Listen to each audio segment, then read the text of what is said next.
আজকের দিনটা কিন্তু প্রত্যেকটা মেয়ের কাছে একটা স্পেশাল দিন। কারণ কি বলতো, আজকে হচ্ছে শ্রাবণ মাসের প্রথম সোমবার, মহাদেবের জন্ম মাস, আর সোমবার তো মহাদেবের জন্মদিন।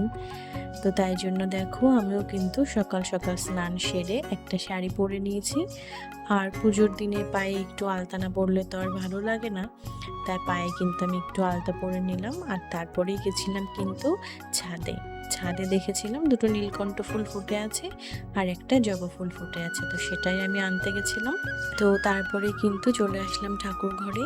তো মহাদেবের অভিষেকের জন্য যে পঞ্চামৃত লাগবে, তো সমস্ত কিছুই কিন্তু আমি গুছিয়ে নিয়েছি।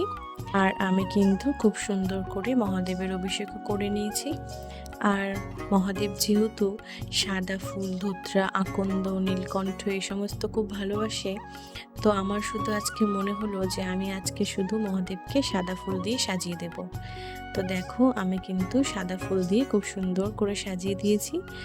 আর এমনিতেও মহাদেব কিন্তু সাদা রংটাই বেশি পছন্দ করে। আর তারপরে কিন্তু একটা ঘিয়ের প্রদীপ জ্বালিয়ে আমি একটু আরতি করে নিলাম। আর আমি কিন্তু আজকে মহাদেবকে একটা ফল আর কিন্তু আতপ চাল অর্পণ করেছিলাম। তো সবাই বলো হর হর মহাদেব।